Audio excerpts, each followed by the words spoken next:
The manila folder slipped from my trembling hands, papers scattering across the polished hardwood floor of Robert's office.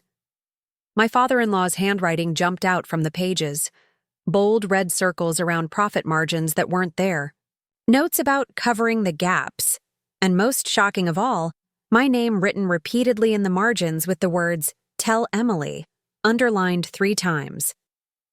What are you doing in my father's office? I spun around to find Mark standing in the doorway, his silhouette backlit by the hallway light. The accusation in his voice was nothing new, but the timing couldn't have been worse. Robert asked me to pick up the Henderson proposal before dinner. I said, scrambling to gather the fallen papers. I knocked them over by accident. Mark's eyes narrowed as he stepped into the room. The Henderson proposal is in my office. Try again, Emily. The tension between us had been building for months, but this moment crystallized everything. I was the marketing director at Mason Manufacturing. I was also Mark's wife. But lately, it seemed like those 2 roles were increasingly at odds, especially as Robert, my father-in-law, had taken me under his wing. Your father asked me to review these numbers, I finally admitted, holding up one of the spreadsheets. He wanted my thoughts before the board meeting tomorrow. Something dark passed across Mark's face, a mixture of jealousy and resentment I'd grown all too familiar with. Of course he did, he muttered, turning away. Dad always values your opinion so highly, doesn't he? I didn't respond. There was no point. The truth was, Robert had been increasingly relying on me over the past year, often bypassing his own son to get my input on major company decisions. It wasn't something I had sought out or encouraged, but I couldn't deny the sense of validation it gave me. After 10 years of working my way up from entry-level marketing associate to director, it felt good to be recognized for my business acumen. Dinner's in 20 minutes, Mark said flatly. Mom's been cooking all afternoon. He paused at the door. And Emily, let's keep this between us. No need to upset her with company talk at the table. After he left, I carefully replaced the documents, except for one, a financial assessment Robert had specifically asked me to review. The numbers told a story very different from the one being presented to employees and shareholders. Mason Manufacturing, a company that had been in the Mason family for 3 generations, wasn't as stable as everyone believed. To Dad, Mark said, raising his wine glass across the dining table that evening. For building this company into what it is today, and for finally recognizing it's time to start planning for its future. Robert's eyes met mine briefly before he nodded at his son. The tension around the table was palpable, masked only by the clinking of silverware and Margaret's persistent attempts to keep conversation flowing. Emily, dear, how is the new marketing campaign coming along? My mother-in-law asked, passing the mashed potatoes. Before I could answer, Mark cut in. Actually, we're pivoting away from that campaign. I've been talking with Dad about a new direction. This was news to me. Really? I wasn't aware of any changes to the quarterly marketing strategy. Robert cleared his throat. Nothing's been decided yet, Mark. We agreed to discuss options after reviewing Emily's preliminary results. Which look promising, I added, meeting Mark's gaze directly. Well, Mark continued, swirling his wine. Once I take over as CEO, things will run differently, more efficiently.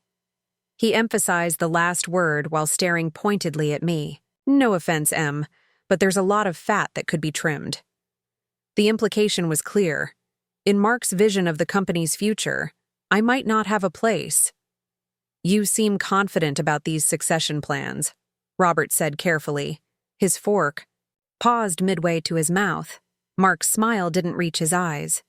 It's inevitable, isn't it? Mason Manufacturing has always been passed down from father to son. I've been preparing for this my entire life.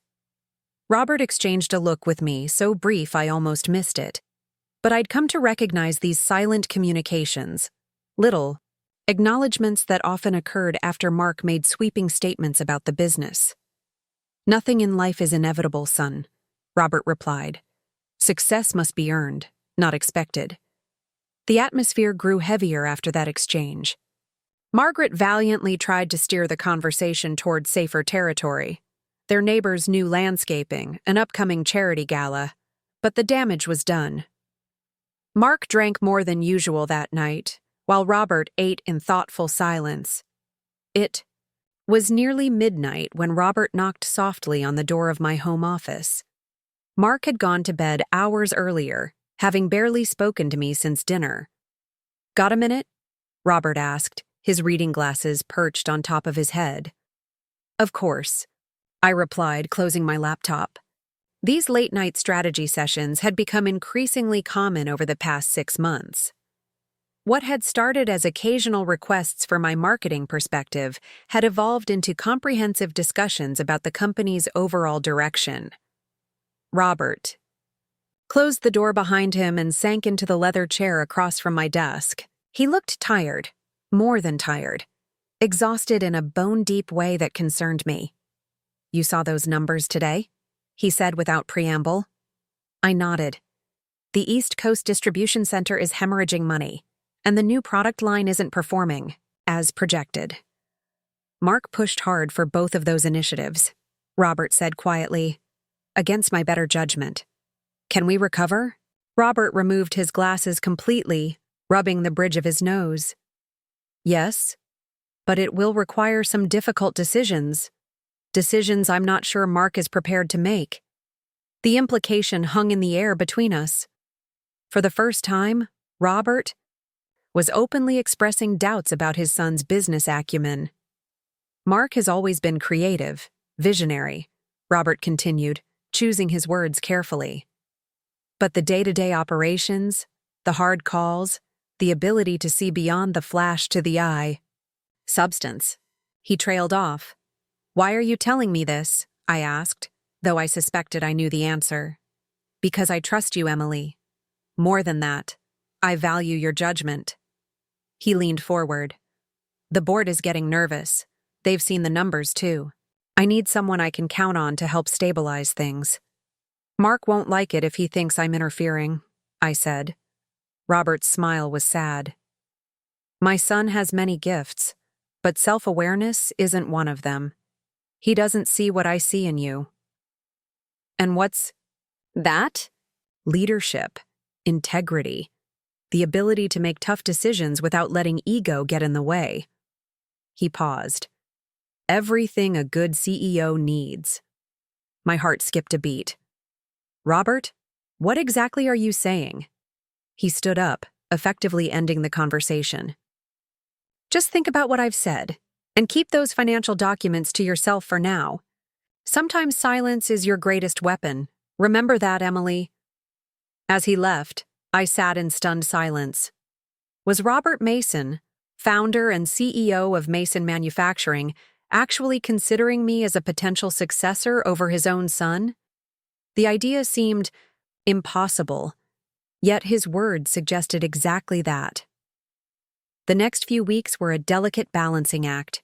During the day, I performed my marketing director duties while discreetly working with Robert on contingency plans for the company's financial challenges. At home, I tried to maintain some semblance of normalcy with Mark, whose mood swings had become increasingly unpredictable. "You've been working late a lot," Mark commented one evening as I slipped into bed beside him. "End of quarter push," I replied, the half-truth bitter on my tongue. "The Henderson account is taking more time than expected." Mark turned to face me, his expression unreadable in the darkness. "Dad thinks very highly of you." It wasn't a question, but I answered anyway. "I've worked hard to earn his respect." "Must be nice," he murmured. "I've been trying to earn it my whole life." The vulnerability in his voice caught me off guard. For a moment, I glimpsed the insecurity beneath Mark's bravado, the constant need to prove himself worthy of the Mason name and legacy. "He loves you, Mark. You're his son." "Love and respect aren't the same thing, Emily." He turned away. "You should know that better than anyone." His words stung because they contained a kernel of truth. Our marriage had started out strong, full of mutual admiration and support. Somewhere along the way, That foundation had begun to crumble. Mark resented my success at the company, viewing my rise as somehow diminishing his own standing. I resented his assumptions about eventually taking over, especially as I witnessed firsthand how his impulsive decisions had impacted the bottom line. We had become competitors instead of partners, and Robert's apparent favoritism toward me only widened the divide. "You need to see this," Robert said, sliding a folder across his desk to me one Tuesday morning. We were having our regular weekly meeting, but something about his demeanor seemed off. He looked pale, and a slight sheen of sweat covered his forehead, despite the cool office temperature. "Are you feeling all right?" I asked, concerned. He waved away my question. "Just look at the documents, please." Inside the folder were bank statements showing irregular transfers from the company's main operating account to an offshore entity I didn't recognize. What am I looking at? "Evidence that someone has been siphoning funds," Robert said grimly. "Small amounts spread out over time, clever enough that our regular audits missed it." "Who would have access to—" I began, then stopped as realization dawned. "Robert, you don't think Mark—" He didn't answer directly. "I need you to keep this information to yourself while I investigate further. If it's what I fear, there will be serious consequences." "This could destroy him," I whispered, the implications hitting me full force. "It could destroy your family." Robert's eyes met mine, filled with a sadness that seemed to age him 10 years in an instant. "The company supports over 300 families, Emily. I have a responsibility to them too." Before I could respond, he clutched suddenly at his chest, his face contorting in pain. "Robert?" I stood up, alarmed. "Robert?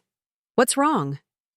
He tried to speak, but only managed a gasping breath before collapsing forward onto his desk, sending papers flying. "Help!" I screamed, rushing to his side. "Somebody call an ambulance!" As people rushed into the office, I held Robert's hand, feeling his pulse weaken beneath my fingers. His eyes found mine, desperate to communicate something even as consciousness slipped away. "Hold on," I pleaded. "Just hold on." In the chaos that followed, paramedics rushing in, employees gathering in shocked clusters, urgent calls to Margaret, I noticed something strange. While everyone else was in a panic, Mark arrived, looking surprisingly composed.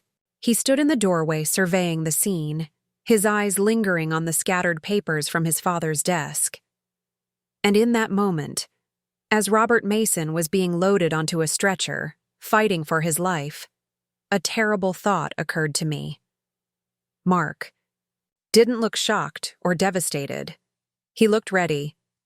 The hospital waiting room was a blur of muted colors and hushed voices. Margaret sat beside me, her normally perfect makeup streaked with tears, her hands clutching a tissue that had long since been shredded to pieces. The doctor had used terms like massive cardiac event and critical condition, but all I could focus on was the image of Robert's face as they'd wheeled him away. Gray, lifeless, so unlike the vibrant man who'd been speaking to me just moments before. "Where's Mark?" Margaret asked for the third time in an hour, her voice tinged with both worry and frustration. "I've called him 5 times. He said he needed to handle some things at the office first," I replied, the excuse sounding hollow even to my ears. "I'm sure he'll be here soon." But when Mark finally arrived 3 hours later, he wasn't alone. 2 men in expensive suits followed him into the waiting room, board members I recognized from quarterly meetings. Their presence here, at this moment, struck me as wildly inappropriate. "Mom," Mark said, leaning down to kiss Margaret's cheek. "Any updates?" "He's in surgery," she replied. "They're trying to clear blockages in his arteries." "Where have you been? Your father is fighting for his life." Mark placed his hand on his mother's shoulder. "I had to secure the company, Mom. In times of crisis, leadership matters more than ever. Dad would understand." His words sent a chill through me. Not Dad would want this, but Dad would understand.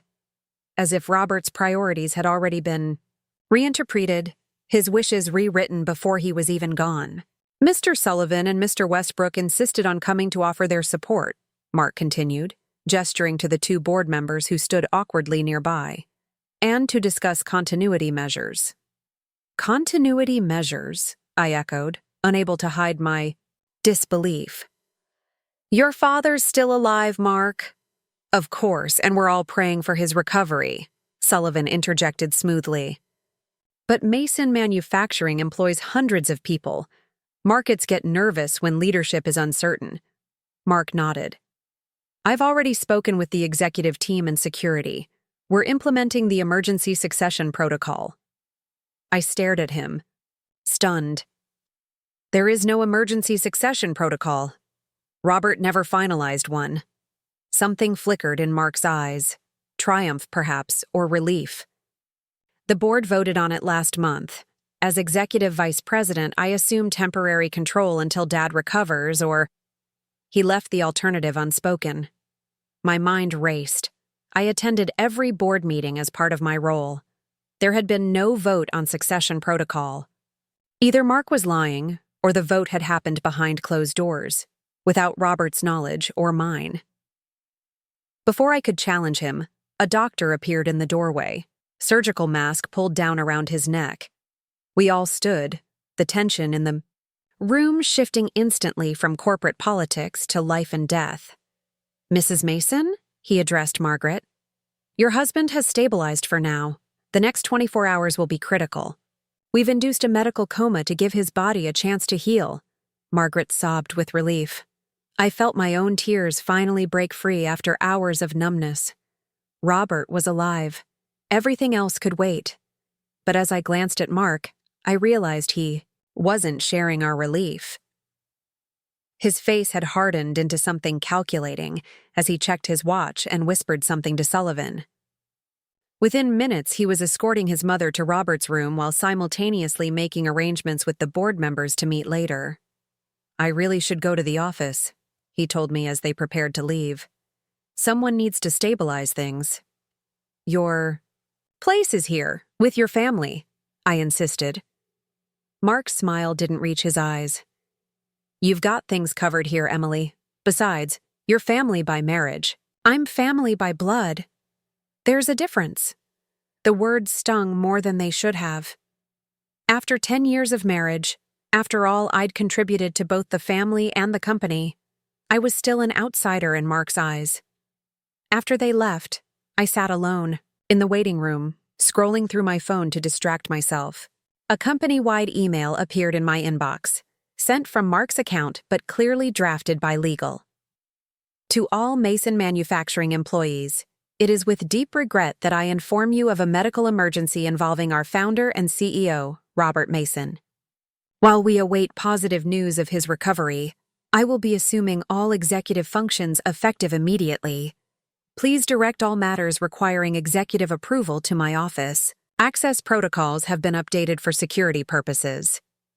This transition will be seamless, and operations will continue without interruption.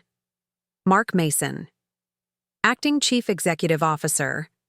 I read the message 3 times, my hands shaking with a mixture of anger and disbelief. Acting Chief Executive Officer. Not interim, not temporary. The wording was deliberate, the power grab unmistakable. Worse, the line about access protocols sent a wave of foreboding through me. I pulled up the company security app on my phone and tried to check my clearance. The system required a new authorization code I didn't have. In the span of a few hours, while his father lay fighting for his life, Mark had managed to seize control of the company and potentially lock me out. But why? What was he afraid I might find? I spent that night at the hospital, dozing fitfully in the uncomfortable visitor's chair while Margaret went home to rest. Robert remained unconscious, machines beeping steadily around him. I held his hand, feeling its unfamiliar coolness, and remembered his words from weeks earlier. Sometimes silence is your greatest weapon. I hadn't understood then.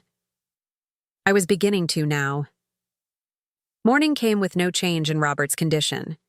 I reluctantly left the hospital to shower and change before heading to the office. Despite the early hour, the parking lot was unusually full. As I badged in at the main entrance, the security guard, Jim, who I'd known for years, looked uncomfortable. "Morning, Mrs. Mason," he said, not meeting my eyes. I smiled, trying to put him at ease. "Good morning, Jim. Busy day already?"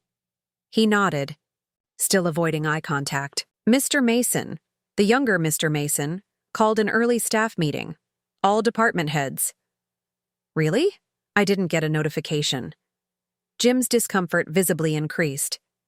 "Ma'am, I need to see your ID badge." "Jim, you've known me for 7 years. New protocol as of last night. Everyone gets scanned." I handed over my badge, noticing his grimace as he ran it through the system. The screen flashed red. "I'm sorry, Mrs. Mason. Your access has been restricted." "Restricted? What does that mean exactly?" He looked genuinely sorry. "You can access the main floor and your office only. No executive floor, no server rooms, no R&D. My marketing department was on the second floor. Robert's office, and now presumably Mark's, was on the 5th, along with the boardroom and executive suite. The server rooms contained all digital company records. R&D housed our product development and intellectual property. In one swipe, I'd been effectively quarantined from every sensitive area of the company. "There must be a mistake," I said, struggling to keep my voice steady. "Let me talk to Mark." "He's in the boardroom meeting," Jim replied. "But he, left instructions. Security is to escort you to your office when you arrive." The humiliation burned worse than the anger. Being escorted to my own office like a potential threat, with Jim, a man who'd shared pictures of his grandkids with me just last week, now treating me like a security risk. On the elevator ride up, neither of us spoke. The silence continued as he walked me to my office door, where another surprise awaited. The nameplate had been changed. Where it once read, "Emily Mason, Marketing Director," it now simply said, "Marketing Department." Inside, things were eerily normal. My plants still sat on the windowsill.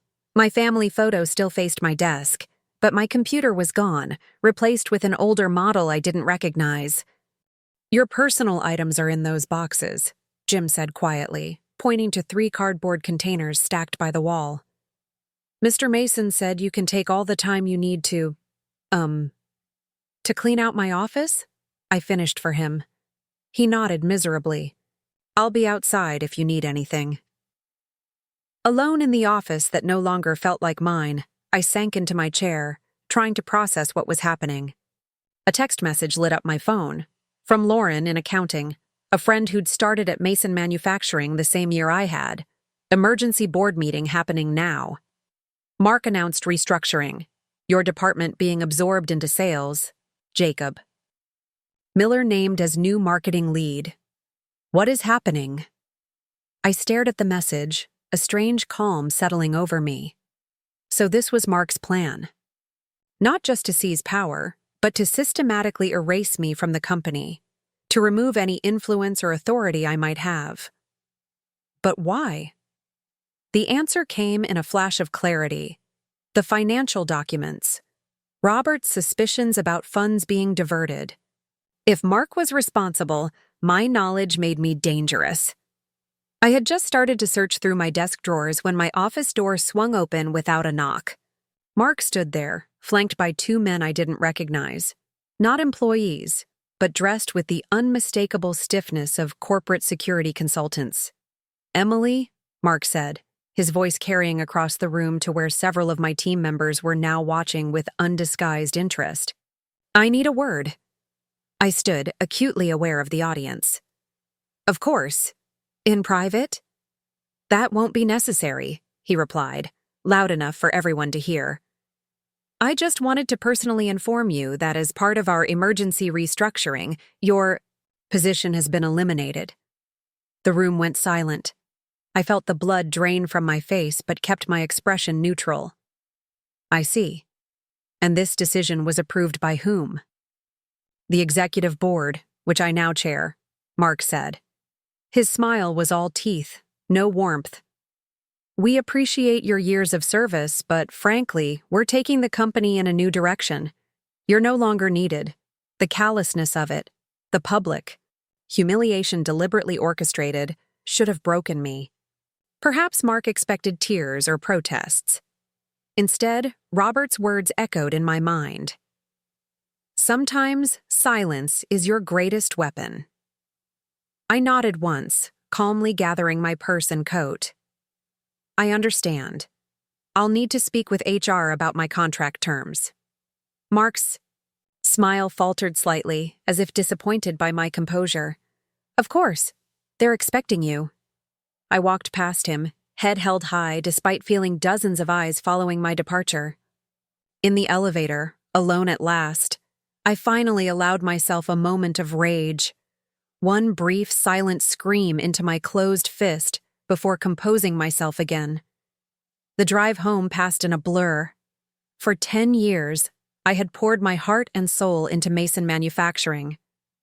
For 10 years, I had balanced being a department head with being a Mason by marriage. And now, in less than 24 hours, both identities had been stripped away. As I pulled into our driveway, the house Mark and I had purchased together when he made VP, another text message arrived. This one from a number I didn't recognize. Mrs. Mason, my name is Theodore Wilson, your father-in-law's personal attorney, not the company lawyer, his private counsel. I've been instructed to contact you in the event of certain circumstances. We need to meet as soon as possible. The matter concerns your father-in-law's last will and testament. I stared at the message, a strange feeling of vindication washing over me. Robert had seen this coming. He had prepared for it. And whatever game Mark thought he was playing, it was far from over. I sat in my car for a long time, staring at the text message from Theodore Wilson. My mind raced with possibilities, hope and dread battling for dominance. After several minutes, I texted back a simple response. When and where? The reply came almost immediately. My office, tomorrow at 2 p.m. Please come alone. Alone. The word hung in the air like a warning. Whatever Robert had planned, whatever this attorney needed to share, Mark wasn't meant to know about it. At least not yet. When I finally entered our house, the emptiness felt oppressive. Mark hadn't come home after firing me. No surprise there. He was probably celebrating his corporate coup with his new executive team, toasting his ascension while his father lay unconscious in a hospital bed. I wandered through the rooms that had once felt like home, seeing everything through new eyes. The wedding photos on the mantel now seemed like artifacts from another life. 10 years of marriage, dissolving in a day. Had it always been this fragile? Or had I simply failed to see the cracks forming beneath the surface? In our home office, I found myself drawn to the filing cabinet where we kept important documents. My fingers traced over folders labeled with the mundane architecture of our shared life. Mortgage papers, insurance policies, tax returns. I pulled out our marriage certificate, studying Mark's signature. Had he been planning this betrayal even then? Or had something changed along the way? Sleep evaded me that night. I lay awake, replaying every conversation with Robert over the past year, searching for clues I might have missed. The financial discrepancies, the private meetings. His growing reliance on me rather than Mark. All of it pointed to a deliberate choice, one that Mark had somehow discovered and was now desperately trying to undo. Morning came with no word from the hospital, no call from Mark. I phoned Margaret, who reported no change in Robert's condition. The doctors were cautiously optimistic, that meaningless phrase that offers hope without promise. Is Mark there? I asked. A pause. No, he said he needed to handle things at the office. He's been so busy since... Her voice trailed off. Emily, is everything all right between you two? He mentioned some kind of disagreement about company direction. A disagreement. What a sanitized version of being publicly fired by my own husband. We're working through some things, I replied, unwilling to burden her with the truth while she sat at her husband's bedside. I'll stop by the hospital later. At 1:45 p.m., I pulled into the parking lot of a modest office building on the outskirts of town. Theodore Wilson and Associates occupied the entire third floor. Not a sprawling corporate law firm, but not a small-time operation either. The waiting room was tastefully appointed in mahogany and leather, with none of the intimidating glass and chrome that characterized most legal offices. A gray-haired receptionist greeted me warmly. "Mrs. Mason, Mr. Wilson is expecting you. Right this way." She led me down a hallway lined with landscape paintings to a corner office where a man in his 60s stood to greet me. Theodore Wilson looked exactly like what I'd expect from Robert's personal attorney, distinguished but unpretentious, with kind eyes behind wire-rimmed glasses. "Mrs. Mason, thank you for coming," he said, gesturing to a chair. "I apologize for the mysterious nature of my message, but discretion is paramount in this situation." "You mentioned my father-in-law's will," I said, sitting down. "I don't understand. Robert isn't gone. He's still fighting." Wilson nodded solemnly. "And we all pray for his recovery. However, Robert Mason is a man who plans for all contingencies. 3 months ago, he came to me with very specific instructions regarding his personal and business affairs." He opened a folder on his desk. "To be perfectly clear, what I'm about to share with you isn't technically his last will and testament. That can only be executed after death. Rather, it's a series of legal arrangements he put in place that take effect under certain conditions." "What conditions?" Wilson looked at me over his glasses. "The medical condition he's currently experiencing, for one. But more specifically, if his son attempts to assume control of Mason Manufacturing without board approval." He paused. "Which my sources tell me has already occurred." My breath caught.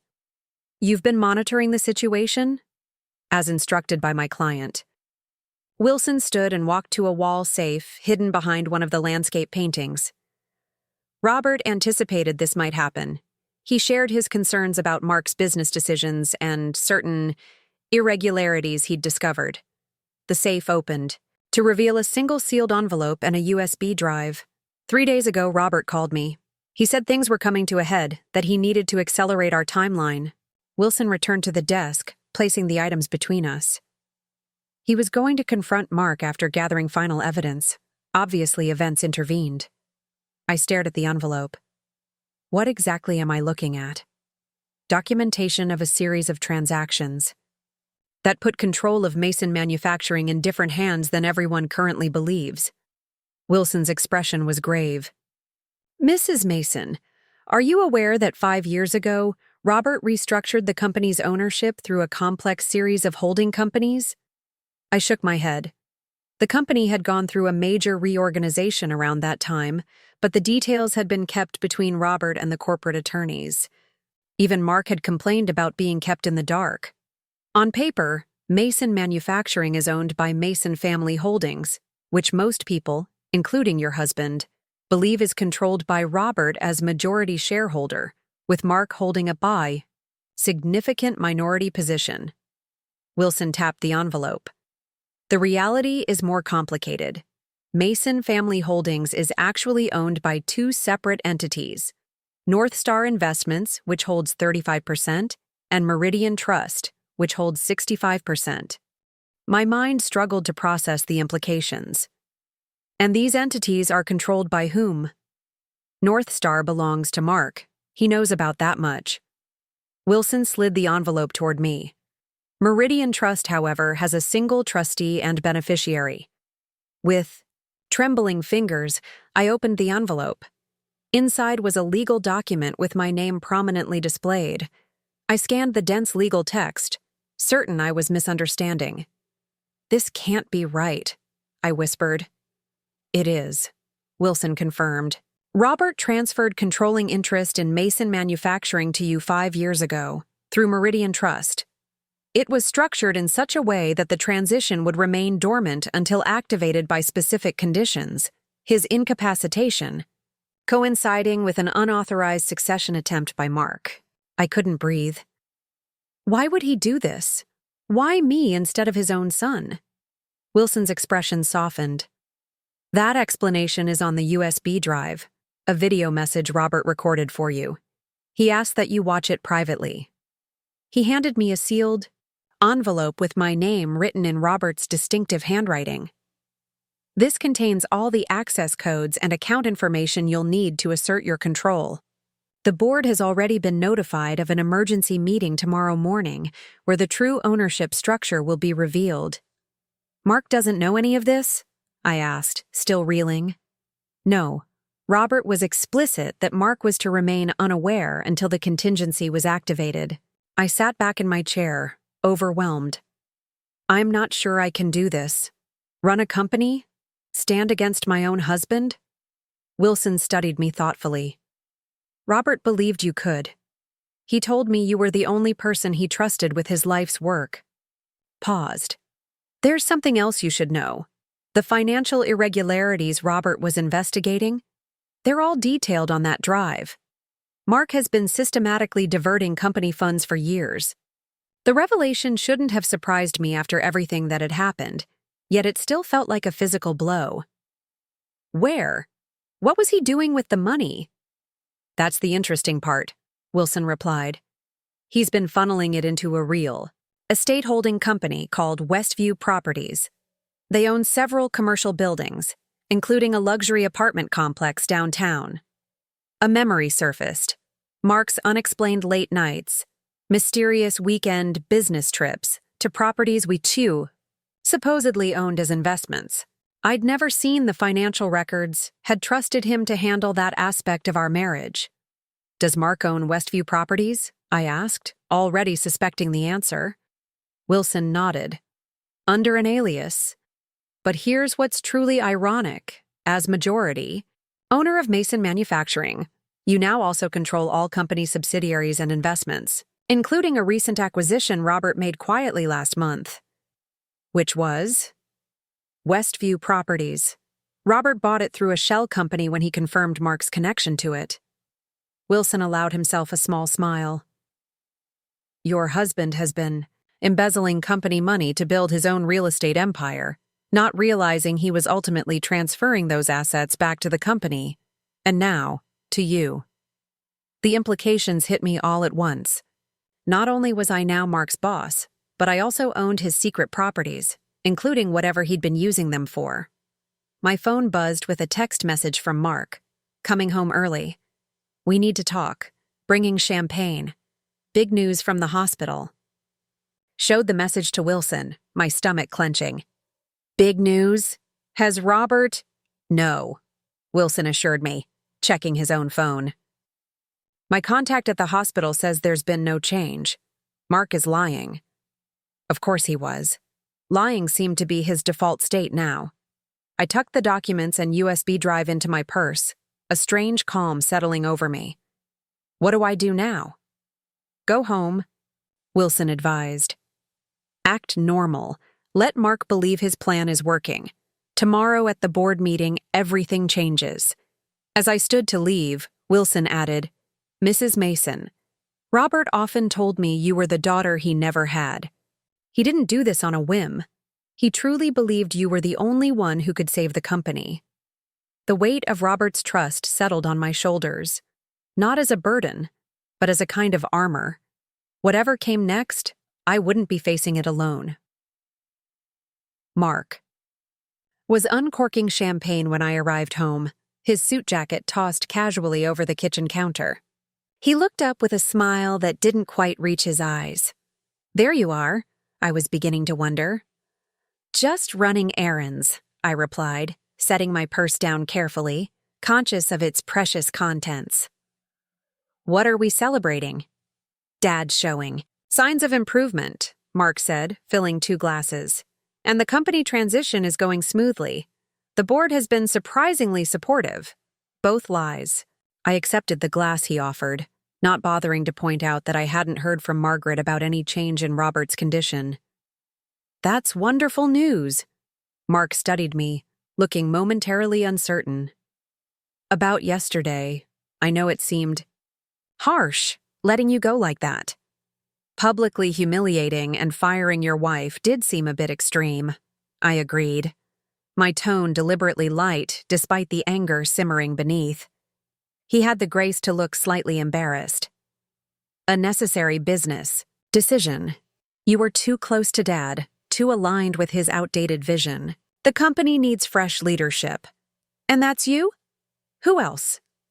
Mark took a long sip of champagne. "Listen, I know you're upset about losing your position, but this is actually better for us. You can focus on other things now. Maybe that charity work you used to talk about, or redecorating the lake house." I nearly laughed at the condescension. After 10 years of building a career, he thought I could be placated with decorating projects. "You're right," I said instead, sipping my champagne. "I should explore new opportunities." Mark relaxed visibly, clearly relieved I wasn't fighting him. "Exactly. And with my new compensation package, you won't need to worry about working at all.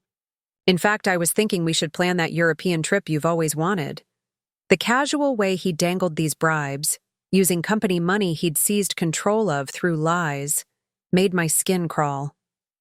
Yet I smiled and nodded, letting him believe I was that easily bought. "That sounds perfect," I said. "I think I'll go change. It's been a long day." In our bedroom, I locked the door and connected the USB drive to my laptop. Robert's face appeared on screen, healthy, vibrant, recorded just weeks ago. His familiar smile twisted something in my chest. "Emily," he began, "if you're watching this, then things have gone exactly as I feared." "Emily," Robert's recorded image continued, his eyes piercing even through the screen. "I've always believed that character reveals itself in moments of crisis. Over the years, I've watched both you and Mark respond to challenges. What I've observed has led me to this difficult decision." He shifted in his chair, leaning closer to the camera. "The company is in trouble. Financial trouble that Mark has both contributed to and hidden from everyone, including you. I've spent the last year tracking unusual transactions, money being siphoned into shell companies, investments being made, without board approval." Robert held up a folder similar to the one I'd seen in his office the day he collapsed. "At first, I thought it might be an employee embezzling funds. When I discovered it was my own son." His voice faltered. "Well, a father never wants to believe the worst about his child. My heart ached for him. The betrayal must have been devastating. I confronted Mark 6 months ago," Robert continued. "He denied everything at first, then claimed it was just creative accounting to avoid corporate taxes. When I pressed harder, he promised to stop and return the funds." Robert's expression hardened. He lied. The diversion of assets not only continued, but accelerated. That's when I made this contingency plan, transferring controlling interest to you through Meridian Trust. He smiled sadly. "You're probably wondering why I didn't just fire him. He's my son, Emily. Despite everything, I wanted to give him a chance to redeem himself.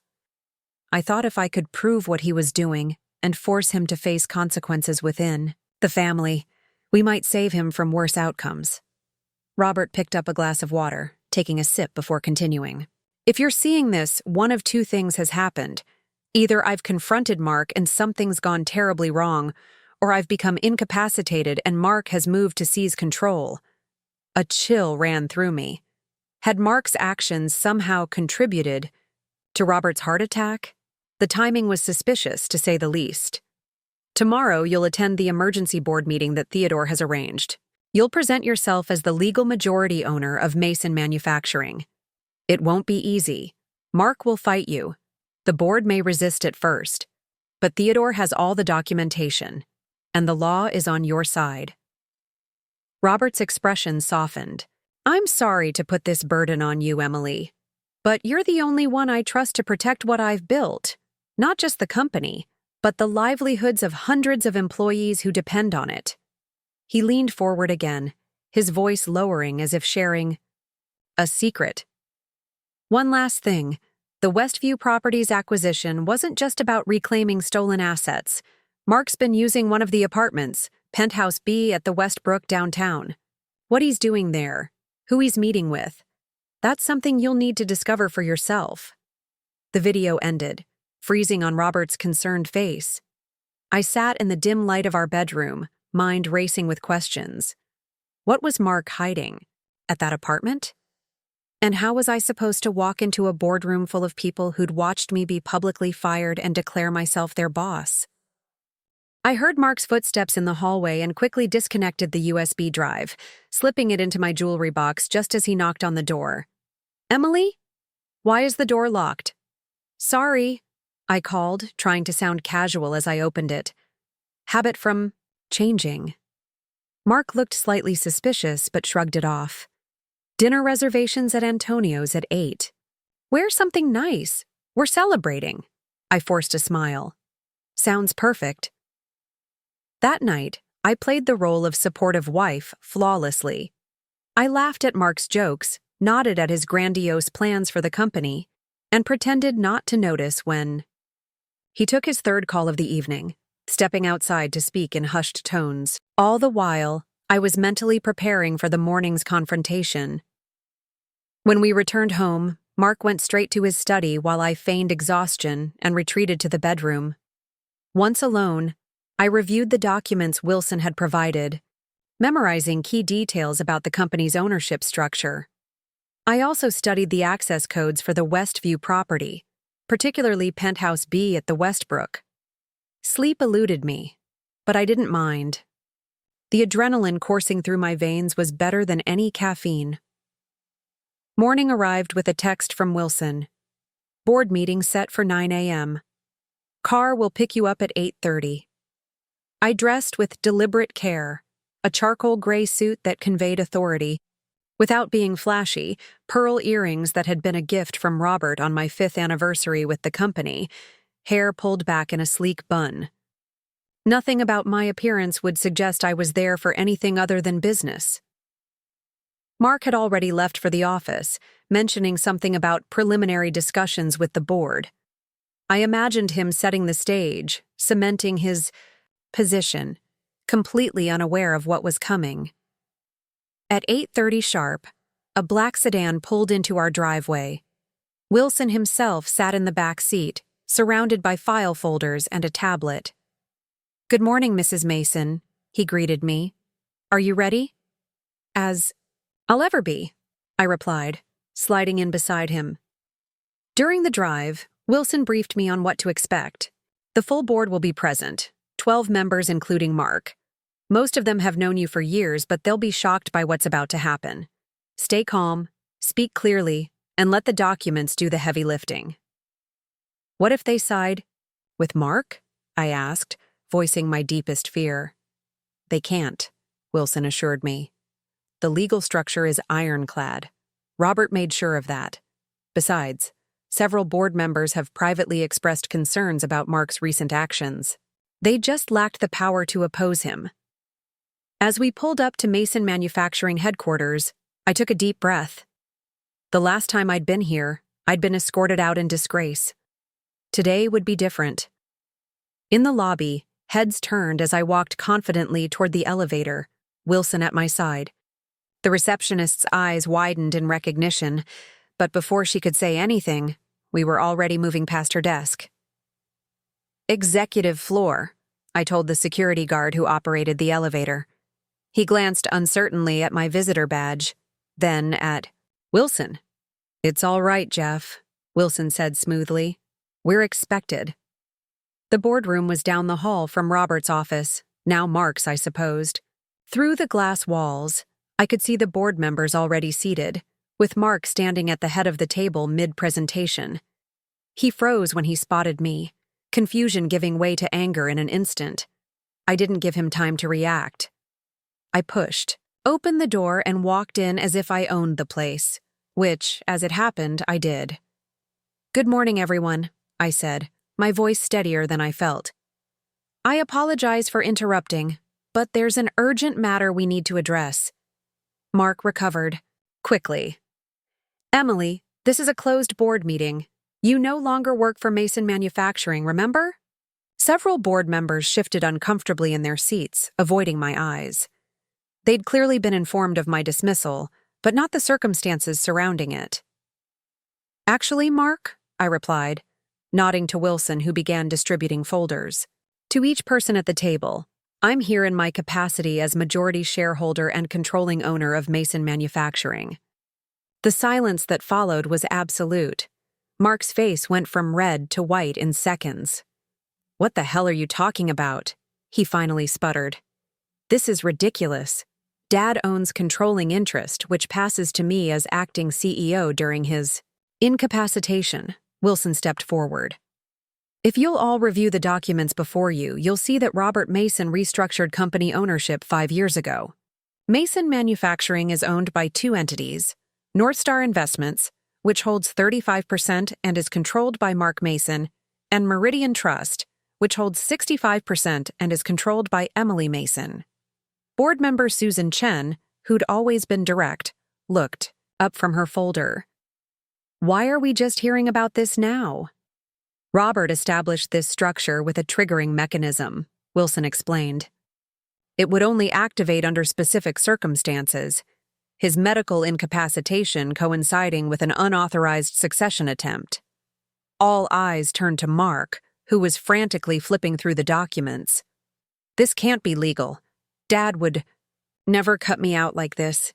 He didn't cut you out, Mark, I said quietly. He established oversight. You still own 35% of the company. You're still an executive vice president. What he prevented was a unilateral takeover. Harold Winters, the oldest board member and Robert's longtime friend, removed his glasses. These documents appear legitimate, and frankly, I've been concerned about some of the decisions made in the past few days. He turned to Mark. Firing your wife without board consultation was just the latest in a series of questionable moves. Mark slammed his hand on the table. She was undermining company direction. Dad was grooming her to... He stopped abruptly, seeming to realize he was only confirming what everyone was beginning to suspect. To eventually take over? I finished for him. Yes, he was. Not because I'm his daughter-in-law, but because he trusted my business judgment. I took a deep breath. Which brings us to the second matter we need to discuss. Wilson distributed another set of folders, thinner but far more damaging in content. These documents detail a pattern of financial irregularities over the past 3 years. Specifically, the unauthorized diversion of company funds into a real estate holding company called Westview Properties. The board members exchanged alarmed glances as they reviewed the evidence. This is slander, Mark hissed, but there was panic in his eyes. Susan Chen looked up again. According to this, over $7 million has been diverted. Is this accurate? Yes, I confirmed. The funds were used to purchase various properties, including a luxury apartment building downtown called the Westbrook. Mark stood up so quickly his chair crashed to the floor. You have no proof I had anything to do with this. Page 4, Wilson said calmly. Bank transfers from Westview to your personal account. Page 5, the incorporation documents for Westview listing you as owner under an alias. Page 6, the lease agreement for Penthouse B at the Westbrook, signed by you. The evidence was overwhelming, and the board knew it. One by one, they turned to look at Mark with expressions ranging from disappointment to outright disgust. Harold Winters spoke first. I move that we formally recognize Emily Mason as controlling owner and appoint her interim CEO until Robert recovers. Seconded, said Susan Chen without hesitation. This is insane, Mark shouted. You can't just... All in favor? Harold continued, ignoring Mark's outburst. 10 hands raised immediately. The 11th board member, Mark's college friend Thomas, hesitated but eventually raised his hand as well when he saw he was outnumbered. Motion carries unanimously, Harold declared. Emily Mason is hereby recognized as controlling owner and interim CEO of Mason Manufacturing effective immediately. Mark's face contorted with rage. "You'll regret this," he spat, grabbing his suit jacket. "All of you." He stormed toward the door but paused beside me. "Especially you," he whispered. "This isn't over." After he left, the room erupted in questions and concerns. I addressed each one calmly, presenting the recovery plan Robert had begun developing before his heart attack. By the time the meeting adjourned 2 hours later, I had not only been officially installed as CEO, but had also secured unanimous board approval for an independent audit and a freeze on all non-essential spending until the company's finances could be stabilized. As the board members filed out, Harold Winters lingered. "Robert always spoke highly of you," he said quietly. "Now I understand why.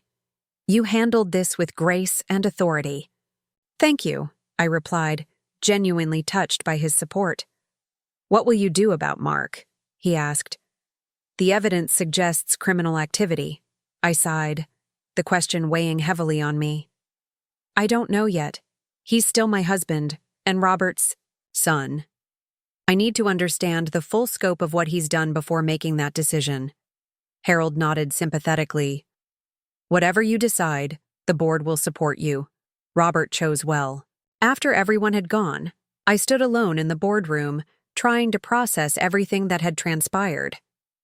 In less than an hour, I had gone from unemployed to CEO, from betrayed wife to company savior.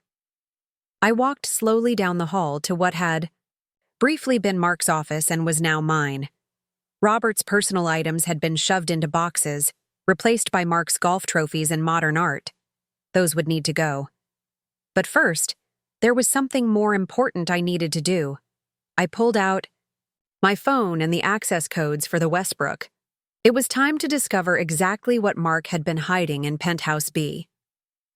The Westbrook stood like a gleaming sentinel in the upscale part of downtown, its glass facade reflecting clouds drifting across the afternoon sky. As the building's new owner, a fact I was still processing, I didn't need to check in with the concierge. I simply used the private elevator access code from Wilson's documents and pressed the button for the penthouse level. My stomach knotted with each ascending floor. What would I find in Mark's secret apartment? Evidence of more financial misdeeds? Another woman? I wasn't sure which would hurt more at this point. The elevator opened directly into a short hallway with only 2 doors, Penthouse A and Penthouse B. I punched in the access code for B, hearing the soft click of the electronic. Lock disengaging. Taking a deep breath, I pushed the door open. Sunlight streamed through floor-to-ceiling windows, illuminating an apartment that took my breath away. Not with luxury, but with familiarity. The furniture, the artwork, even the books lining built-in. Shelves were all pieces I recognized from our early days together. The blue mid-century sofa we'd found at a flea market during our first year of marriage. The abstract painting Mark had created during that art class we took together before his promotion to VP. Even the worn leather chair that had belonged to his grandfather. This wasn't a bachelor pad or a love nest. It was a shrine to our past, to the life we'd had before Mason Manufacturing consumed us both. I moved through the space in a daze, trailing my fingers over familiar objects. In the kitchen, I found a mug I'd made Mark during a pottery class, chipped, but clearly still used. On the desk in the corner sat framed photos of us, hiking in Colorado, laughing at our wedding, building sandcastles on the beach in North Carolina. The bedroom continued the theme, our original bed frame that we'd replaced with a more appropriate one when Mark became VP, insisting we needed to upgrade our lifestyle. The quilt my grandmother had made us as a wedding present, which had mysteriously disappeared during our last move. But it was what I found on the bedside table that finally brought me to my knees. A leather-bound journal with Mark's handwriting. I sank onto the bed and began to read. September 15th. Dad pulled me aside again today, comparing my acquisition proposal to Emily's marketing strategy.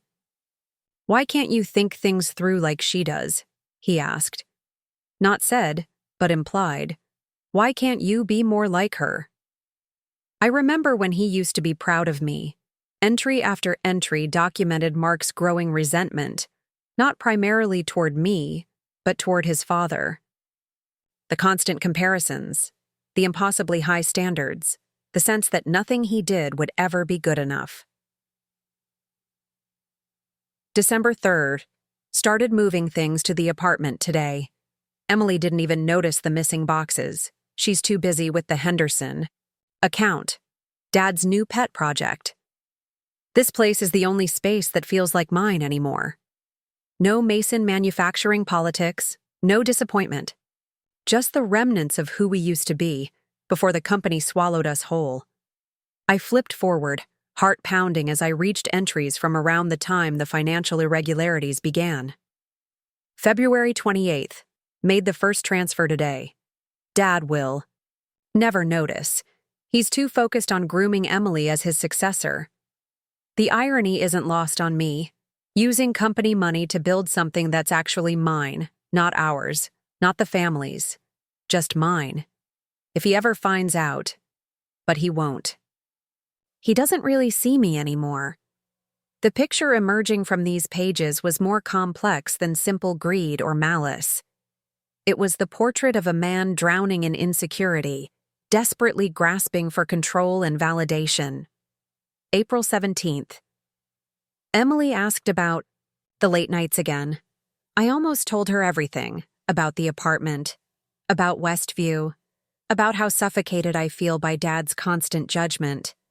But then she mentioned Dad's praise for her quarterly numbers, and the moment passed. We're like strangers now, orbiting each other in silence. I miss her. I miss us. But I don't know how to bridge the gap without losing what little self-respect I have left.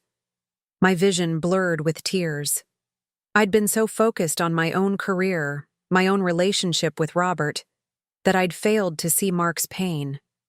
We'd both contributed to the breakdown of our marriage, each retreating into separate worlds instead of facing our problems together. The most recent entry was dated just 2 days before Robert's heart attack. Dad knows. Somehow, he figured it out. He called me into his office, laid out the evidence of the transfers. I expected rage, but what I got was worse. Disappointment. I always hoped you'd grow into the man I knew you could be, he said. Instead, you've chosen to become someone I don't recognize. He's giving me one chance to come clean, to return the money, to make amends. As if admitting failure will somehow restore his faith in me. I can't do it. There has to be another way. I closed the journal, emotions churning. Mark's actions were still wrong. The embezzlement, the takeover attempt, the way he'd treated me. But understanding the why behind them shifted something in my perspective. He wasn't a villain in a simple morality tale. He was a broken man who'd made terrible choices. My phone buzzed with a text from Wilson. Hospital called. Robert showing signs of regaining consciousness. Doctor says outlook improving. Relief flooded through me. Whatever happened next, at least. Robert might recover. I texted back a quick thanks, then looked around the apartment once more. This place represented both deception and truth. Mark's lies about our finances, but also a raw honesty about what he truly valued from our life together. I gathered the journal and a few other items that might be useful for understanding the full scope of Mark's financial dealings, then took one last look at this monument to our past before leaving. Mrs. Mason. I looked up from my desk, Robert's desk, now mine, to see Lisa, my former marketing assistant, hovering in the doorway. 2 weeks had passed since the boardroom confrontation. 2 weeks of financial audits, employee reassurances, and careful rebuilding of the company's foundations. Sorry to interrupt, but Mr. Mason is here to see you. My heart skipped. Robert? Lisa shook her head. No, ma'am. Your husband. I hadn't seen or spoken to Mark since he'd stormed out of the boardroom. He'd been living at the Westbrook. I hadn't changed the access codes yet, while I remained in our house. Through Wilson, he'd communicated his willingness to cooperate. with the financial investigation in exchange for potential leniency. Send him in, I said, straightening the papers on my desk. Mark entered cautiously, as if stepping into unfamiliar territory rather than the office he'd briefly occupied. He looked different, thinner, with dark circles under his eyes and casual clothes instead of his usual impeccable suits. "Thank you for seeing me," he said formally. "Of course." I gestured to the chair across from me. "Please, sit." An awkward silence stretched between us, years of unspoken truths creating a chasm wider than the desk that separated us. "I read your journal," I finally said. He winced but nodded. "I figured you might find the apartment." "Why did you keep all those things? Our old furniture? The photos?" Mark's gaze dropped to his hands. "Because that was when I was happiest, before I started measuring my worth by Dad's approval. Before I started resenting you for earning the respect I couldn't seem to win." Another silence, less strained this time. "The board approved the repayment plan," I told him. "As long as all diverted funds are returned and you cooperate fully with the auditors, they won't pursue criminal charges." Relief flickered across his face. "And my position? You'll remain a shareholder, but you can't hold an executive role. Not for at least 5 years." I hesitated. "It was the best compromise I could negotiate." Mark nodded slowly. "It's more than I deserve." He looked up, meeting my eyes directly for what felt like the first time in years. "I am sorry, Emily. Not just for the money, but for how I treated you. For what I let myself become." The apology felt genuine, but it couldn't erase everything that had happened. "I know," I said simply. "Have you visited Dad?" he asked. "Every day. The doctors say his recovery is remarkable. He's already talking about coming back to work part-time." Mark smiled faintly. "That sounds like him." He paused. "Does he know? About everything?" "Yes. We had a long talk yesterday. He's—" I searched for the right word. Disappointed, but not surprised. I think on some level, he's been preparing for this possibility for years. Hence the secret ownership transfer to you. "Hence that," I agreed. Mark stood, seemingly having said what he came to say. At the door, he turned back. "The apartment. Do you want me to move out? Legally, it's yours now." I'd been considering this question for days. "No, you can stay. Consider it part of your severance package." His surprise was evident. "Thank you." After he left, I opened the bottom drawer of the desk where I'd placed Robert's letter, the one that had accompanied the video message. I'd read it so many times over the past 2 weeks that the paper was beginning to wear thin at the folds. One passage in particular had guided my decisions. "Leadership isn't about power or control, Emily. It's about vision, seeing people for who they truly are and who they could become. Mark has lost his way, but there's still good in him. Whatever happens, remember that healing is as important as justice." I closed the drawer and returned to the quarterly projections I'd been reviewing. The company was stabilizing faster than expected. The employees had rallied behind my leadership, especially after I'd been transparent about both our financial challenges and my plans to address them.